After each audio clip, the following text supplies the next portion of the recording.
Memahami mitologi Gunung Merapi tidak terlepas dari filosofi kota Yogyakarta dengan Kraton Ngayogyakarta Hadiningrat sebagai pancernya. Kota ini terbelah oleh sumbu imajiner yang menghubungkan Laut Kidul, Parangkusumo, Panggung Krapyak, Kraton, Tugu Palputih, dan Gunung Merapi. Secara filosofis, hal ini dibagi menjadi dua aspek, yaitu Jagat Alit dan Jagat Ageng. Jagat Alit yang mengurai proses awal akhir hidup dan kehidupan manusia dengan segala perilaku yang lurus sehingga terpahaminya hakikat hidup dan kehidupan manusia, digambarkan dengan kronologi kota Yogyakarta sebagai kota raja pada waktu itu. Planologi kota ini membujur dari selatan utara, berawal dari Panggung Krapyak, berakhir di Tugu Palputih. Hal ini menekankan hubungan timbal balik antara sang pencipta dan manusia sebagai penciptaannya. Masyarakat percaya bahwa selain manusia, lereng Gunung Merapi juga dihuni oleh para makhluk-makhluk gaib yang selayaknya memiliki kehidupan seperti manusia. Makhluk-makhluk gaib tersebut terdapat organisasi tersendiri yang mengatur hierarki pemerintah dengan segala atribut dan aktivitasnya. Salah satu bentuk hierarki pemerintahan yang erat di hati masyarakat adalah Istana Makhluk Halus Merapi. Masyarakat sekitar juga beranggapan bahwa jika Gunung Merapi meletus, secara mitologi dipahami Merapi sedang duwe gawe atau sedang punya hajat. Gunung Merapi menduduki posisi penting dalam mitologi masyarakat dalam alur perjalanan. Jika manusia semasa hidupnya berbuat baik, maka ketika sudah meninggal, rohnya akan hidup bahagia di keraton makhluk halus. Sedangkan manusia yang ketika masa hidupnya berbuat tidak baik, maka ketika meninggal, rohnya akan menghuni bebatuan yang besar, pohon-pohon yang besar, jembatan, dan menjadi penunggu tempat tersebut. Sampai sekarang, Gunung Merapi tetap dihormati dan dijaga dengan sepenuh hati, karena bagi masyarakat, Gunung Merapi adalah perwujudan rumah Tuhan atau rumah para roh nenek moyang atau jagat gede. Persepsi yang dimiliki masyarakat tentang kejadian erupsi tidak terlepas dari hukum sebab akibat. Masyarakat mempercayai jika masyarakat tidak mau menjaga Merapi, maka Merapi akan murka atau membawa ancaman. Sedangkan ketika masyarakat mau menjaga Gunung Merapi, maka Gunung Merapi akan membawa manfaat atau anugerah. Persepsi ini sampai sekarang masih tetap sama. Maka dari itu, tidak heran jika Gunung Merapi masih dianggap keramat oleh masyarakat Cangkringan dan sekitarnya. Hal ini karena sebagian masyarakat masih memegang teguh nilai-nilai luhur budaya Jawa dan mempercayai adanya mitologi Gunung Merapi ini. Hubungan antara Gunung Merapi, alam, dan masyarakat Cangkringan seperti sudah menyatu. Muncul banyak mitos yang mengiringi hubungan tiga unsur tersebut. Walau tidak dapat dilogika dengan pikiran biasa, banyak masyarakat yang percaya dengan mitos yang ada. Salah satu bentuk mitos yang masih tetap hidup dan tetap terpelihara di kalangan masyarakat yang meyakini adalah mitos tentang keraton makhluk halus Merapi. Kepercayaan serta kosmologi Gunung Merapi didasarkan dalam mitos Kiai Sapu Jagat. Mitos ini muncul pada waktu awal kerajaan Mataram kedua yang menggambarkan hubungan pendiri kerajaan Panembahan Senopati dengan dunia gaib. Gunung Merapi pada masa ketika kerajaan dari Mataram masih diperintah oleh Panembahan Senopati, terjadi peperangan dengan India. Kemudian Mataram kalah jatuh di Laut Selatan. Di Laut Selatan inilah kemudian Panembahan Senopati dipertemukan dengan Ratu Kidul, yang akhirnya Ratu Kidul ini mau dipersunting oleh Raja Mataram. Dari perjanjiannya tersebut diungkapkan bahwa Ratu Kidul bersedia diperistri oleh Panembahan Senopati beserta seluruh raja-raja penerus Mataram lainnya, dan ia bersedia menjaga keselamatan Kerajaan Mataram dari ancaman badai Laut Selatan. Pertemuan di pleret tersebut, Panembahan Senopati diberikan sebutir endog jagat atau telur dunia oleh kekasihnya Kanjeng Ratu Kidul untuk dimakan. Namun, beliau tidak langsung memakannya, akan tetapi telur tersebut dibawa pulang.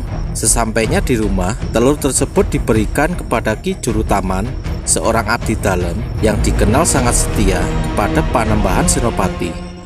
Ki Jurutaman langsung memakan telur tersebut. Kemudian Ki Jurutaman berubah menjadi raksasa yang badan raganya berubah menjadi makhluk halus yang berwujud raksasa. Untuk menyembunyikan rasa malu akibat dari perubahan tersebut, kemudian Panembahan Senopati menempatkan Ki Jurutaman di Gunung Merapi dengan gelar Kiai Sapu Jagat. Tugasnya adalah menjaga seorang raja beserta isi keraton dari amukan Gunung Merapi, dan Panembahan Senopati berjanji setiap tahunnya akan selalu mengirim kebutuhan Ki Jurutaman yang ada di Merapi, yang kemudian dikenal dengan upacara labuan.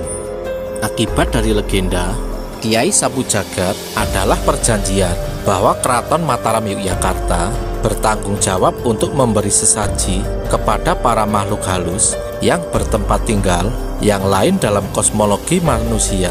Dalam kembalinya rakyat akan dilindungi oleh para makhluk halus tersebut. Perjanjian itu berbentuk upacara labuan yang dilakukan setiap tahun sekali dan mulai tanggal 25 bulan Ba'da Mulud.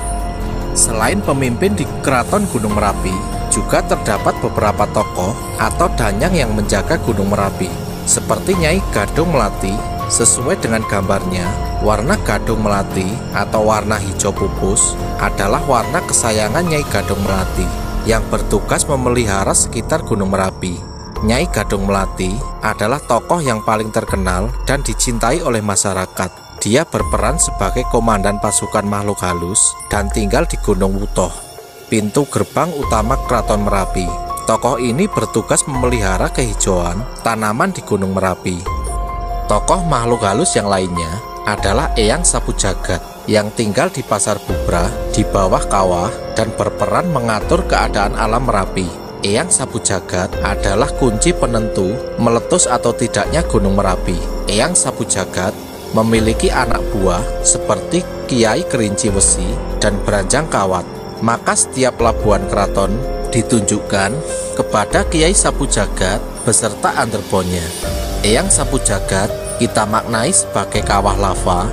Ketika kawah lava tersebut meletup keluar, maka Gunung Merapi meletus. Tokoh Kiai Petruk yang dikenal sebagai salah satu prajurit Gunung Merapi yang sangat diharapkan kedatangannya di saat-saat kritis, karena sifatnya yang tombak cucukan alias melapor hal yang detail sekalipun.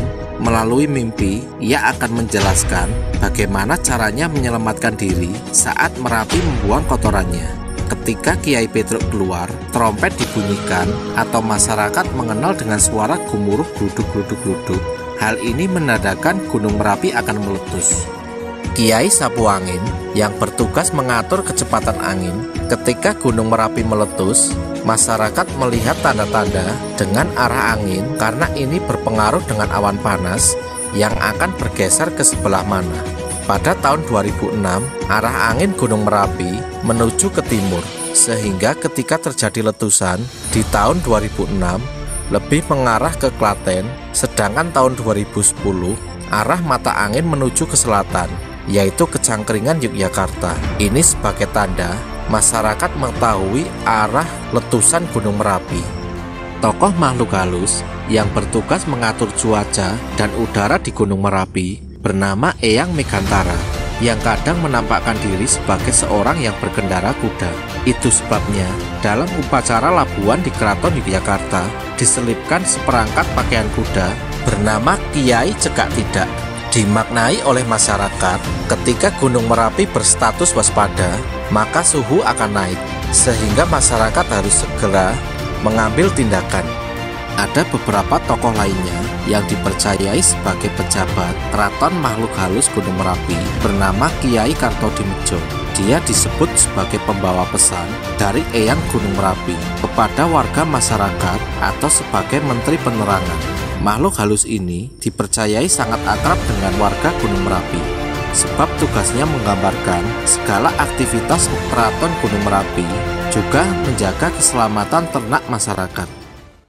Dari kepercayaan seperti ini dapat dianalisis bahwa kepercayaan masyarakat terhadap kosmologi Merapi, Keraton Makhluk Halus Gunung Merapi, dan tempat angker bukan saja hanya sebuah mitos, Akan tetapi, memang penting untuk keselamatan masyarakat. Kepercayaan terhadap Gunung Merapi merupakan ungkapan kebijaksanaan hidup masyarakat terhadap lingkungan setempat, suatu bentuk penghormatan terhadap Tuhan Yang Maha Esa dan roh-roh leluhur, dengan harapan mendapat balas jasa berupa keselamatan, kesuburan, dan kesejahteraan.